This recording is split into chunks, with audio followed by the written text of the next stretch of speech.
So that's where England's at. We now have all of these towns and major cities that are completely taken over by a densely packed Muslim population who control housing. We have a Muslim housing association in London, so we cannot access that housing.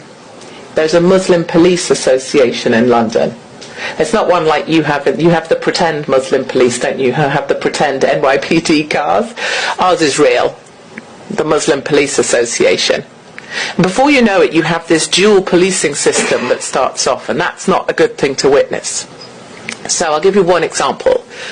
In a place called Glasgow, it is a rough end of Glasgow. There's a densely packed Muslim population. It's the middle of the day, 4 o'clock. And out onto the street comes a woman. She's all aflame. She's all lit up. And she's screaming, "Help me! Help me!"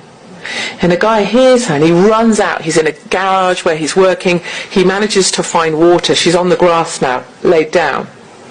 And he manages to throw water on her and puts her out. And I have pictures still of the grass where they picked her up and put her in the ambulance, all black and burnt. That part of Glasgow is under Sharia. It's under Muslim policing. They did a statement. The police said there were no suspicious circumstances. And the local mosque, despite the fact there was no other comment to be made by the police, the mosque said, "It was one of our sisters. It was not a hate crime, so people don't need to be concerned. But a good Muslim doesn't gossip about what happens to a sister." Now when you start with that kind of policing happening, then all of your faith in your country is very easily diluted. The reason 2,000 of our young white girls were raped in one town alone, Rotherham, was because when the girls went to the police didn't want to be called Islamophobic. When the girls told the social workers, they didn't want to be called racist. The girls were pushed away, turned away. "No, you must be wrong." Some of them were from care homes, so they just weren't believed. And in the end, 2,000 girls were raped by gangs of majority Pakistani Muslim men. I was referred to the police. I was investigated for calling these rape squads majority Pakistani Muslim rape squads, and it wasn't looking too good for me until statistics came out on it, and it was revealed that they were actually majority Pakistani Muslim rape squads. So I'll take that one. But this is where the police come in. The police are now a legitimate arm of the government silencing machine.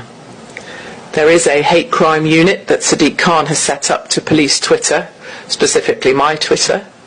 And I have been arrested and interviewed under caution by the Major Crime and Homicide Command, 2 men in a cell with a tape recorder for a column I wrote in the newspaper about migrants, because it was seen as hate speech.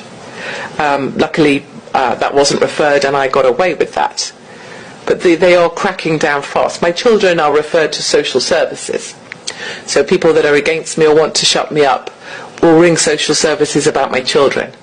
So we've had them to the house 3-4 times, and I respect that. I'm glad, because if someone's in trouble, I want them to be found out. The only thing I wonder is, where were social services for those 2,000 girls in Rotherham when they needed some help?